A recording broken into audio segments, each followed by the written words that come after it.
E para a gente entender um pouco mais sobre essa taxação imposta pelo governo federal, nós conversamos agora com o advogado tributarista Rogério Fedeli. Doutor Rogério, boa noite. Obrigado pela presença.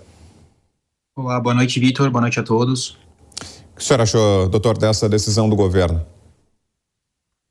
Olha, na verdade, essa discussão ela já vem sendo encaminhada há algum tempo, né? Porque alguns países, né, como Alemanha, Canadá e Japão, aplicam essa sistemática de tributação desde os anos 70, porém pegou um pouco de surpresa pela forma como ela apareceu, né? Não foi via projeto de lei, não houve uma discussão e uma aprovação e um debate no Congresso, veio por medida provisória, né? E os efeitos começam a partir, né, se aprovado a partir de 1º de janeiro de 2024, existe sim, né, uma maior penalidade, fica um pouco mais gravoso, né, a tributação, uma vez que eu passo a tributar, né, acima de R$50 mil no ano, 22,5%, sendo que hoje a alíquota seria de 15% a 22,5%, então assim, eu tenho uma diferença de tributação, mas eu acredito que o principal impacto é para quem detém as estruturas com investimentos no exterior, né, que hoje eu postergo a tributação desses investimentos até o momento da distribuição, né, e com a vigência do texto da MP, a partir de 1º de janeiro de 24, eu tributaria de forma automática, né? Então, assim, esse é um impacto muito relevante para quem detém estruturas desse formato. Doutor, e o senhor como tributarista, como é que está vendo essas mudanças promovidas pelo governo nas regras sobre impostos? Tivemos essa mudança no imposto de renda, né, a ampliação da faixa de isenção, que acarretou justamente essa medida agora, a taxação das aplicações no exterior. Antes disso, tivemos também aquela tentativa do governo, que depois acabou recuando, a tentativa de alterar e acabar com a isenção nas compras feitas de sites do exterior. Na prática, o governo está se antecipando a uma reforma tributária, é isso, doutor? Na realidade, de certa forma, sim, pois já temos algumas tratativas, né, algumas propostas de alteração por SMP, principalmente na esfera federal do imposto de renda, mas o principal motivo, né, e inclusive justificado pelo Ministério da Fazenda, é realmente gerar receita para cumprir, né, o orçamento e principalmente em relação à perda de receita com a atualização da tabela do imposto de renda, uma vez que pelos dados com essa atualização, a gente teríamos uma perda de arrecadação de 15,3 bilhões de reais, né, entre 2023 e 2025, e com a implementação da MP do jeito que está, né, pelo desenho proposto no último dia 30, que foi quando ela foi publicada, teríamos um aumento de arrecadação de 3,6 bilhões. Então, a MP, com certeza, ela tem um viés, sim, de reforma, acaba atropelando, de certa medida, alguns projetos de lei que já existiam no Congresso, como, por exemplo, o projeto de lei tentando instituir o trust no Brasil pela fidúcia, e teríamos um instituto e todo um arcabouço cível a respeito, e a MP acaba trazendo de maneira mais compacta e, inclusive, trazendo sob o viés tributário todo esse instituto. Então, assim, de certa forma, ela acaba, assim, atropelando e já iniciando uma reforma tributária que é um procedimento um pouco mais profundo, né, e deve gerar toda uma discussão no Congresso. Então, nos próximos dias, eu acredito ser quase certo que vai gerar muita discussão, inclusive, até o momento, temos mais de 25 projetos de emenda para referir à medida provisória. Então, é possível que temos algumas mudanças bem sensíveis sobre o teor, considerando, inclusive, o prazo de 120 dias, né, que é o prazo para o Congresso analisar, 60 dias prorrogáveis por mais 60. E a gente já tem a definição de alíquotas dessa taxação, doutor Rogério, das aplicações no exterior e valores mínimos a partir dos quais haveria a aplicação dessa tributação? Com certeza. O projeto, da forma que está hoje, eu teria uma tributação a 0%, não teria tributação para ganhos anuais de até R$6 mil. Para ganhos de R$6 mil até R$50 mil, eu teria uma tributação de 15%.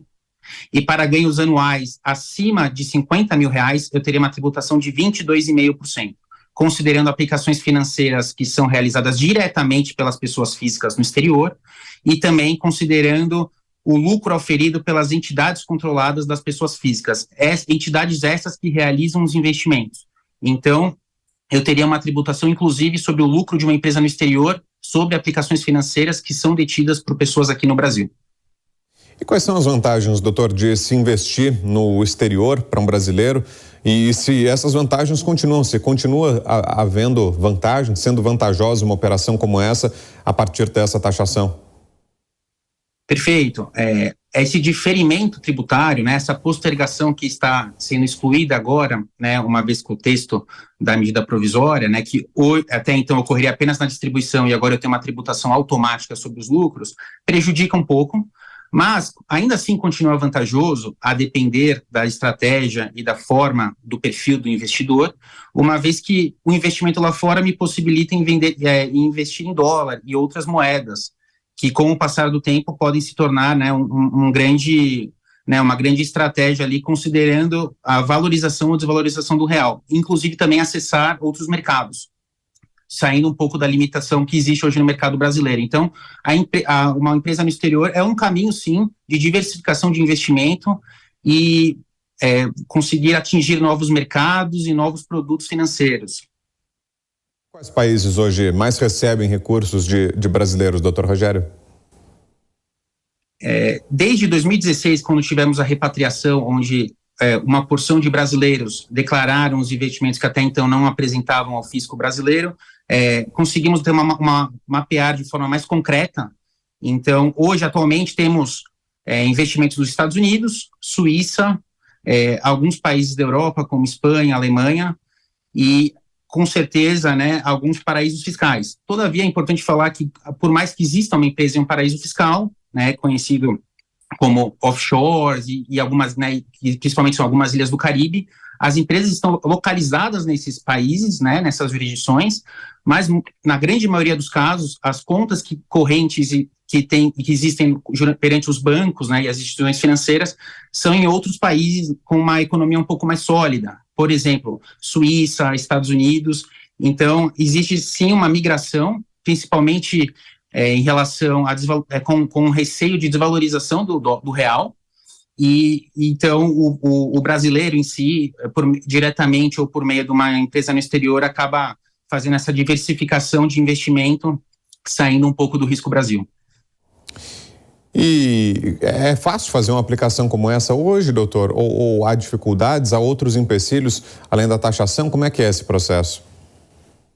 Atualmente existem diversos bancos digitais que inclusive permitem aplicações no exterior. Então, por um mero acesso online, preenchimento de formulários e requerimentos regulatórios, como uma abertura de qualquer outra conta, já permite um brasileiro investir diretamente na pessoa física em fundos ou outros tipos de aplicações no exterior.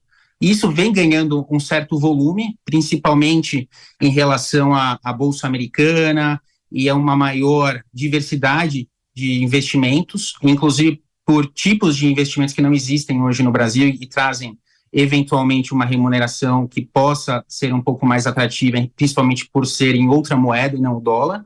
E também existem investimentos mais complexos, que é como, por exemplo, criar realmente uma instituição no exterior e, por meio dessa instituição, por meio dessa empresa, eu criar a conta num banco no exterior e fazer a aplicação de investimentos. Tudo depende muito em relação ao tamanho do patrimônio e à estratégia de cada um.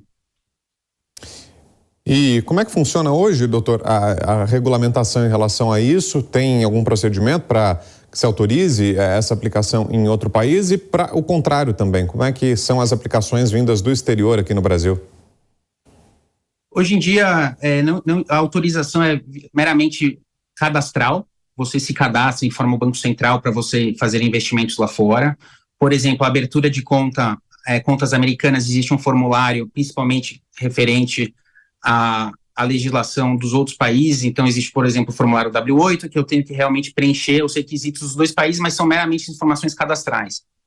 Existe uma análise do perfil do investidor pela instituição financeira, similar ao que existe aqui no Brasil, mas não existe nenhuma regra, não existe nenhuma objeção, desde que preenchido todos os requisitos cadastrais, informações de endereço, CPF, eventualmente deve ter uma análise sobre a veracidade, principalmente nas aberturas de contas online.